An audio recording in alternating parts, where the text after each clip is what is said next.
This lecture examines the U.S. and World War I. These are three posters that the federal government created to gain people's assistance during World War I, either by supporting it by enlisting or by supporting it economically. What these have in common, these are three different manifestations of women. In the middle, you got Grandma. Look at that. Her arms are opened up to you. She's saying, "Come here, Sonny, give me a hug."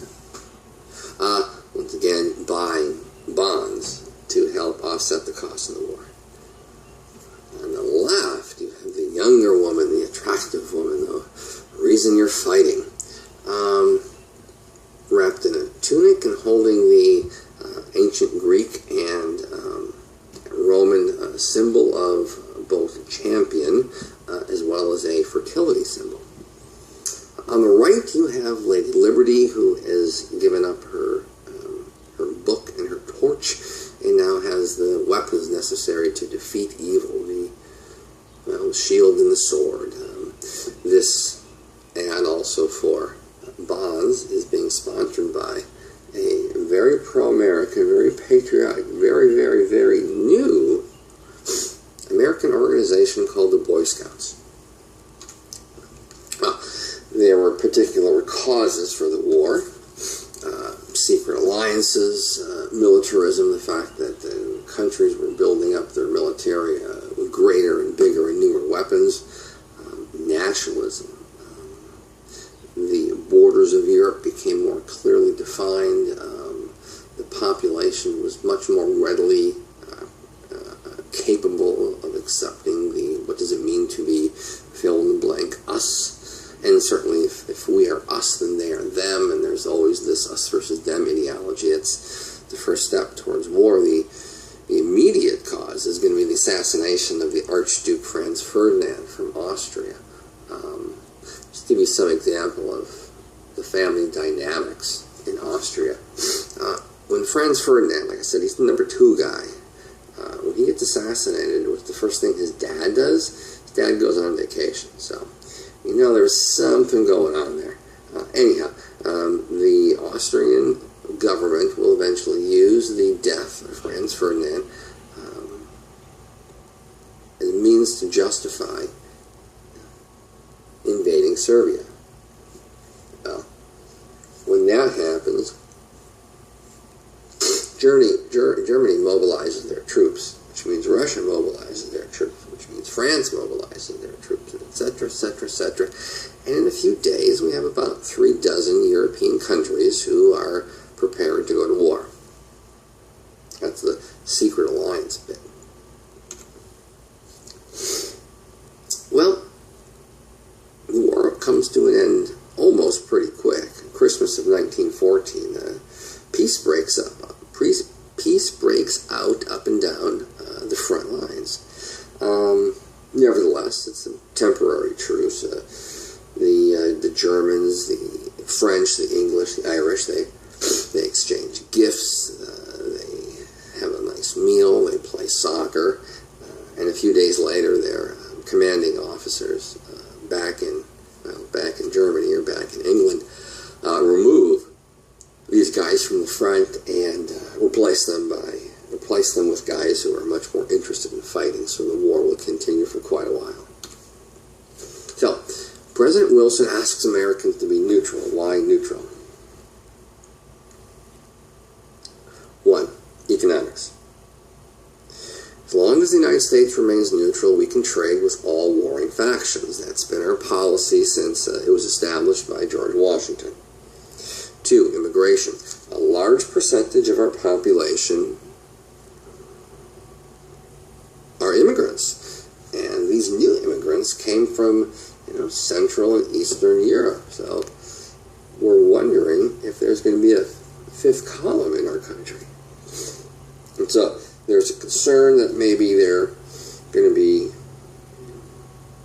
against necessarily the Allies, meaning England and France, and eventually the U.S. Regionalism is another one. This is Europe's war. They do this all the time. We didn't get involved a few years earlier for the Balkan War.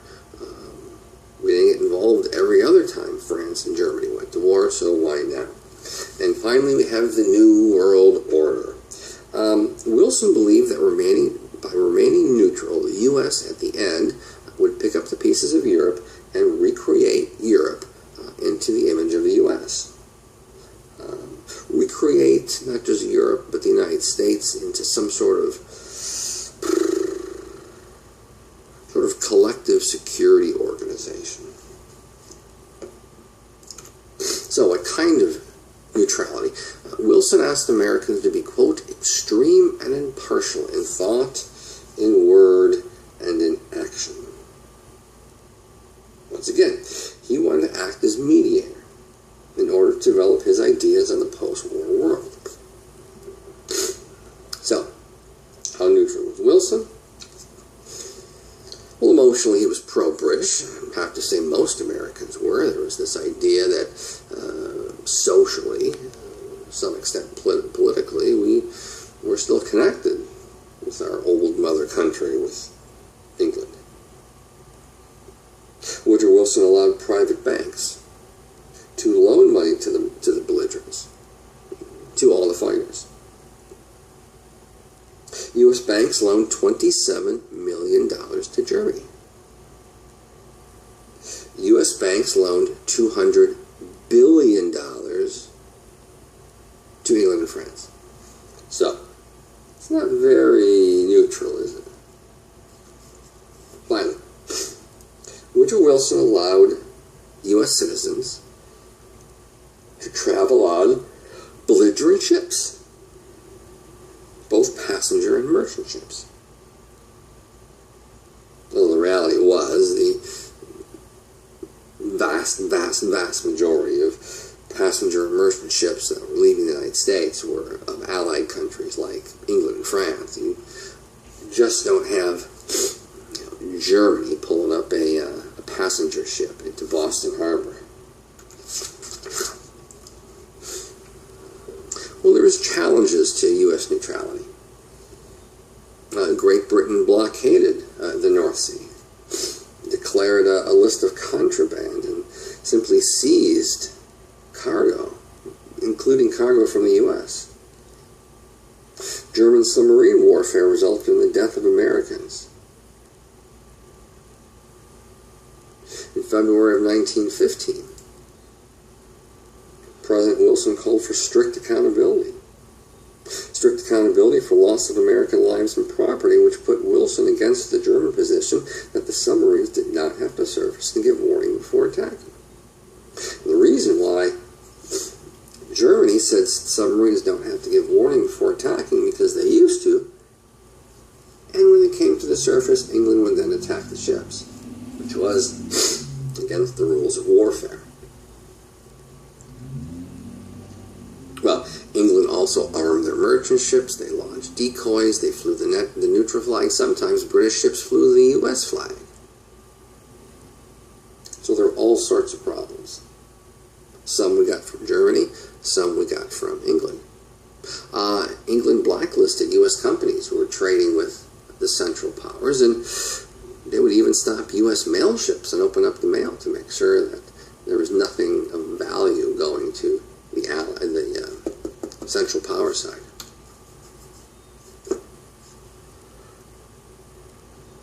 In May of 1915, we have the Lusitania. Lusitania was the biggest, fastest, most luxurious luxury ship at that time. Woodrow Wilson warns the Germans. Secretary of State Bryan resigned in protest of Wilson's alleged provocation of Germans. He's replaced by Lansing. And Germany promises not to sink passenger ships again without warning. Well, here's what happened. Like I said, the Lusitania was a passenger ship, a luxury liner, and it was sitting there in the United States being filled up with passengers, and really, really wealthy people. I believe that the average ticket today would have been something around $20,000. So, there was really, really rich people on this ship. Maybe people so rich that they had political connections who could pick up the phone and maybe call a president. So, We got the Lusitania. Now, German intelligence found out that President Wilson is allowing this British this British passenger ship to carry contraband, weapons of war, bombs, guns, explosives. Now, that was against the rules of war. According to the rules of war, there were two types of ships. There were either civilian ships or military ships. And a civilian ship was prohibited from carrying stuff to fight war. So, the Germans took out ads in U.S. newspapers saying, "We believe the Lusitania is carrying weapons of war, which is against the law, and when the Lusitania gets into international waters, we're going to sink it." Well, Woodrow Wilson said, no, we would not do that. That would be illegal, that would be immoral, that would be against the law. Well, sure enough, that's what happens shortly after the Lusitania gains international waters off the coast of, I think it was Ireland. Germans sink the Lusitania with one shot. One shot. That's all it took for the Germans to find the weapons of mass destruction. How did they sink the biggest, fastest ship with just one torpedo? Well, because they knew exactly where in the ship the explosives were being kept, and that's what they hit. In September of 1915, the Arabic is sunk. Woodrow Wilson protests, and the Germans pledged the safety of passengers' lives on passenger ships. In March of 1916, the Sussex is sunk. Woodrow Wilson threatens to sever diplomatic relations with Germany. Germany pledges the safety of passengers on passenger ships and merchant ships.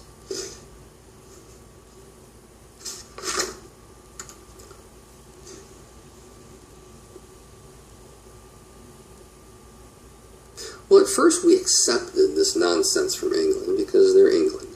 And Wilson and many other American leaders were very pro-English. And the blockade was troublesome, but still. It was England doing it, so we're going to look the other way. Just like George Washington and John Adams looked the other way when this happened during their presidency when England and France were at war. So, the mechanism that's going to propel the United States to finally join the Allies is the Zimmermann Note. Well, there had been some concern in the U.S. about Mexico getting involved in the war. There's something called the San Diego Plan. The San Diego Plan was a plan launched here in San Diego, Texas, by some Mexican nationals and some Mexican Americans. Their goal was to create a fifth column in the United States, attack U.S. interests, and seize the old northern tier of Mexico and create the new country. So basically Texas, New Mexico, Arizona, and California. Well, the plan obviously did not come to fruition, but word of it spread, and Texas Rangers and state troops in other states really clamped down on this. There was a lot of fighting, especially along the border, and there were hundreds of Mexicans and Mexican nationalists killed, and the vast majority had nothing to do with the plan of San Diego. State troopers went into the valley and compelled most of the Mexican agricultural workers to go back to Mexico. So, the second thing is the Zimmermann Note. A diplomat from Germany named Zimmermann sent a encrypted message to Mexican officials asking, in a nutshell, to invade the United States. Keep the U.S. out of the European conflict. Keep the U.S. engaged there. And if you do so, Mexico, and we, Germany, wins, you can take back the old northern tier of Mexico, which is, for the most part, Texas, New Mexico, Arizona, and California. So, Woodrow Wilson is hold of this encrypted message in January of 1917, and he has a bunch of meetings and some backdoor discussions, and finally, April 2nd, 1917, Woodrow Wilson asks Congress for a declaration of war. So, most people, most historians argue that the United States went to war to protect neutral rights and to uphold international law, especially in the face of submarine warfare. Other reasons included Germany's invasion of Belgium, its brutal occupation, and its sabotage of Wilson's peace initiatives, the Zimmermann telegram, failure to negotiate in good faith, and their declaration of unrestricted warfare are all aspects of going to war. 3, we spoke a common language between the U.S. and England. Common language, common culture, common religion. There's a tremendous amount of economic interest between the U.S. and Great Britain. Great Britain and France were seen as the guardians of democracy. March of 1917 was the Russian Revolution. And the Russian Revolution immediately brought a guy named Kerensky to be the president of the Republic of Russia. That will, of course, be shortly lived. The communists will take over and end Russia's experiment in democracy for about 85 years. But for a while there, it looked like the Allies, the big Allies, who were England, France, and Russia, was a collection of democracies against a collection of autocracies.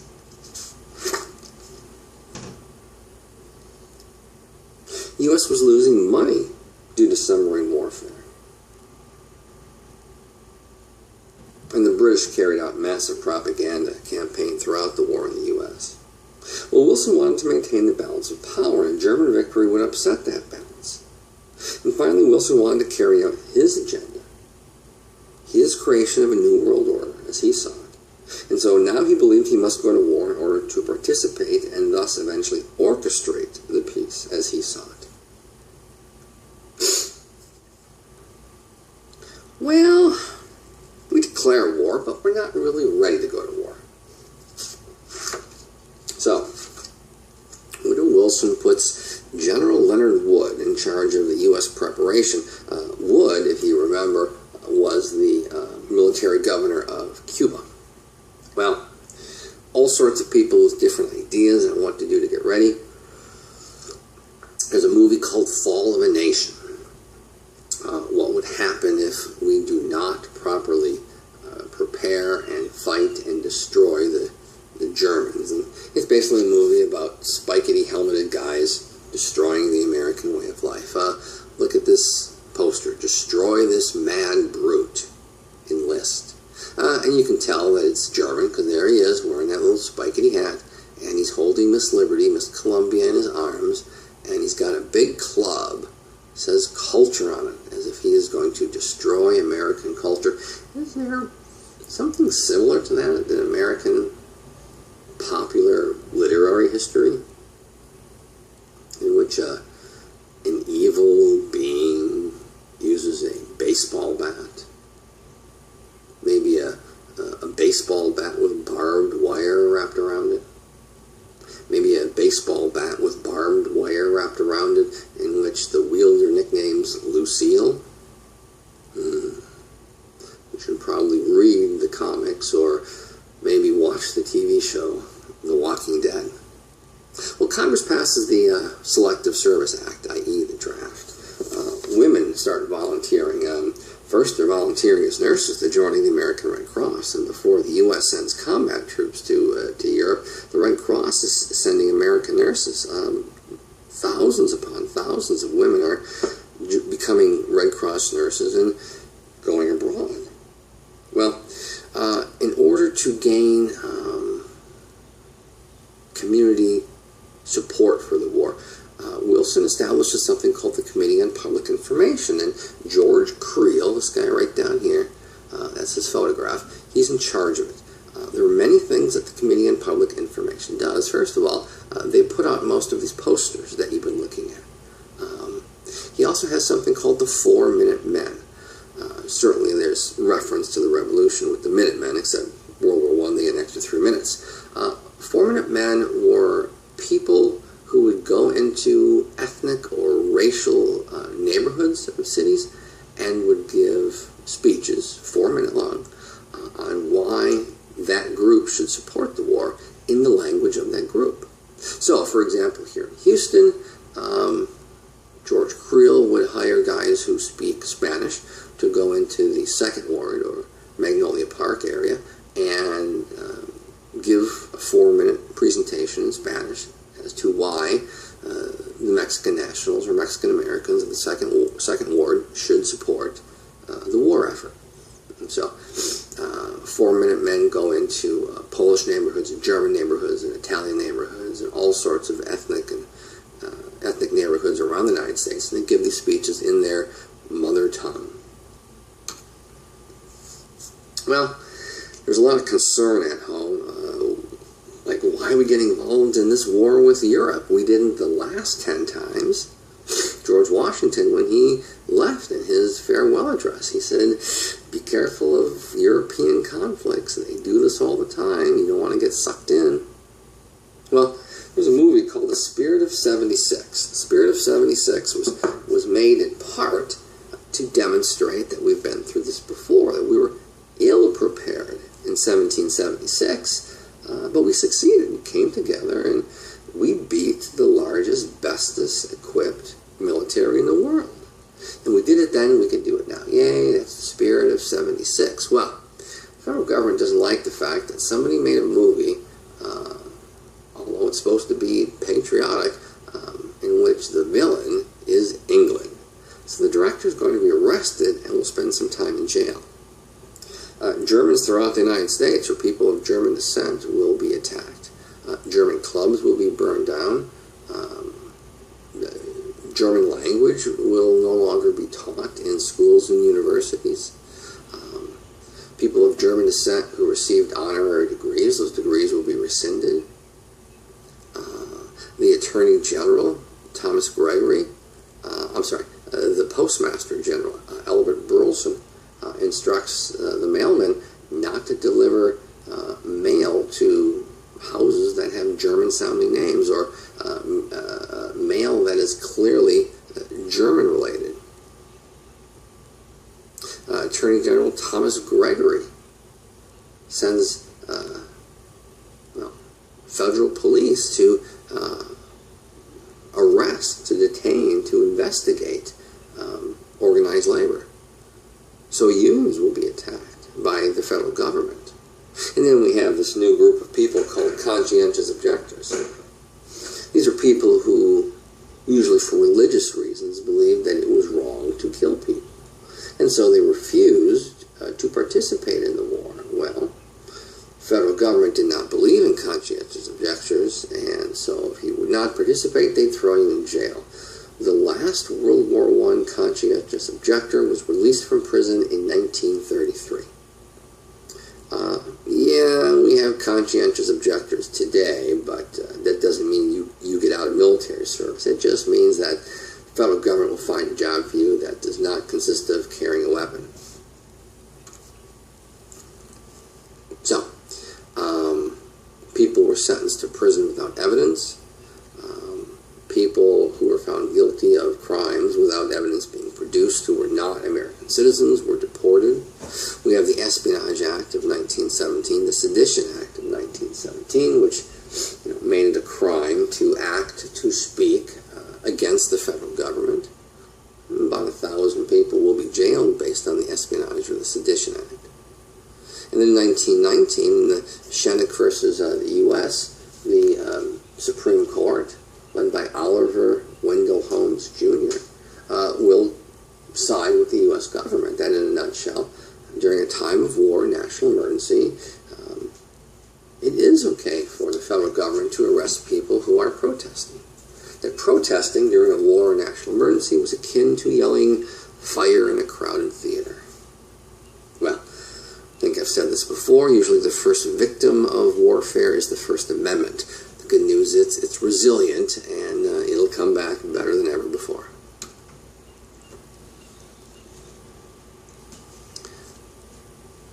happened during the Spanish-American War and happens now with World War I. African-American leaders will go into African-American communities and tell African-Americans, you need to enlist in the military. Now, we are going to show the federal government and the American people that black troops are as patriotic, are as aggressive, are as successful, are as good at fighting as everybody else. And then maybe finally, the federal government will give equal rights to black people. Well, about 400,000 African Americans will serve in the U.S. Army. This is still a time in which many, if not, well, I'd say most military units are created locally. The idea, once again, is that people from the same neighborhood or the same city are fighting together. You're more likely, for morale purposes, to continue fighting. One example is the 369th Infantry, known as the Harlem Hellfighters. They were from Harlem. The Harlem Hellfighters, at first, were an orchestra. They were a band. They supported other military units by playing music. However, once you get involved in combat, you pretty much are now an infantryman. The Harlem Hellfighters will spend 191 consecutive days in the front, longer than any other U.S. military unit in World War I. The Harlem Hellfighters will be the first Allied unit, not first American, first Allied unit to reach the Rhine River. The extraordinary valor of the 369th earned them fame in both the U.S. and the United States. And many members of the Harlem Hellfighters received the Bronze Star, the second highest medal that the U.S. could have.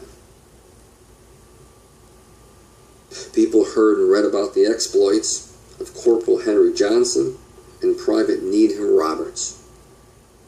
In May of 1918, they were defending a lookout post along the Western Front, just these two guys, when they were attacked by a small patrol of Germans. Well, they very quickly ran out of bullets, and so when the Germans entered the trench, it became hand-to-hand combat.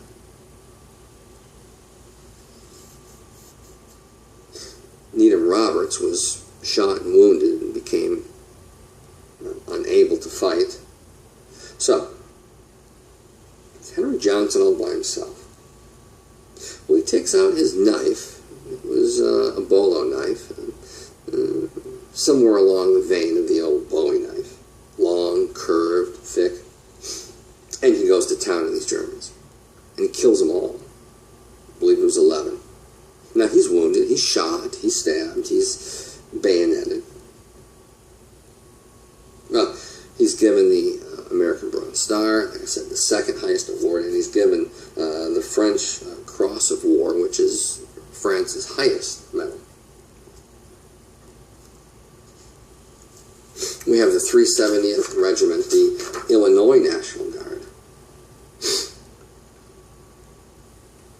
On the night of July 3rd and July 4th, 1918, the regiment was withdrawn from a French sector called Saint-Mihiel, and they marched to Locqueville and dug in the Argonne Forest.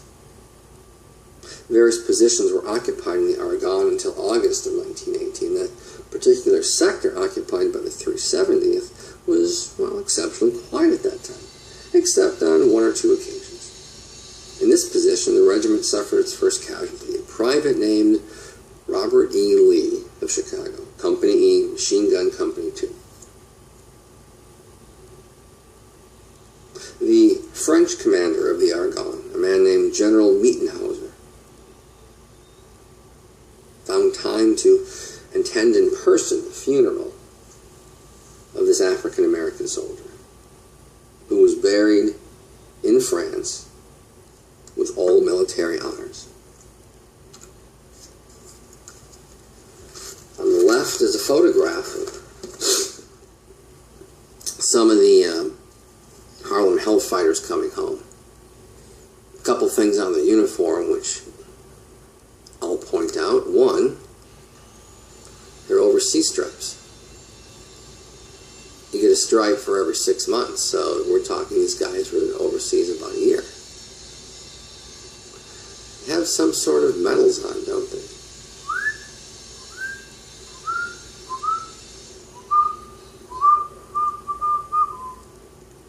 Hard for me to tell exactly. There were a lot of medals. There were commemorative medals that the French gave, commemorative medals that the U.S. gave. There were something called the Overseas Ribbon. There's the Great War Victory Ribbon. So it could have been any one of those. Look at this poster on the right. It's hard to see, but the bottom says the true sons of freedom. So there's Abraham Lincoln looking down from the heavens, and there are the black troops beating up the Germans with the spikety helmets. Yes, akin to the Civil War. Colored men, the first Americans who planted our flag on the firing line. True sons of freedom. Let's see if this is going to play. The Harlem Hellfighters were led by this guy named James Reese Europe. Here he is in uniform as lieutenant. Here he is as the piano player and the band leader of an orchestra called the James Reese Europe Orchestra. Like I said, let's see. I'm not sure if this link works.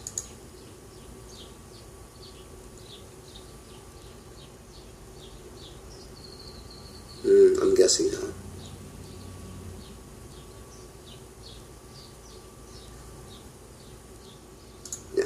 Okay, not working. So, they had a very popular, if not the most popular song in the U.S. Before the U.S. got involved in World War I, before 1917, called the Castle House Rag. It was a dance that everybody was dancing.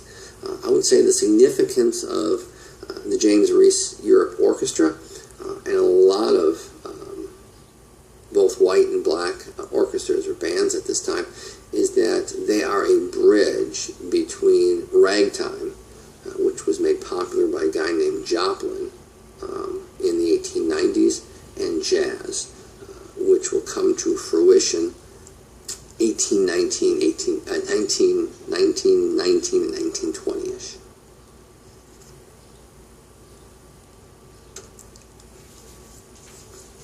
And then there's the story of Gene Bullard. Gene Bullard's motto was "All blood runs red." There were 200 American pilots during World War I and only one black pilot, Gene Bullard. Gene Bullard was the son of slaves. His parents died when he was rather young, and he was raised by family members. He always told these stories about this place of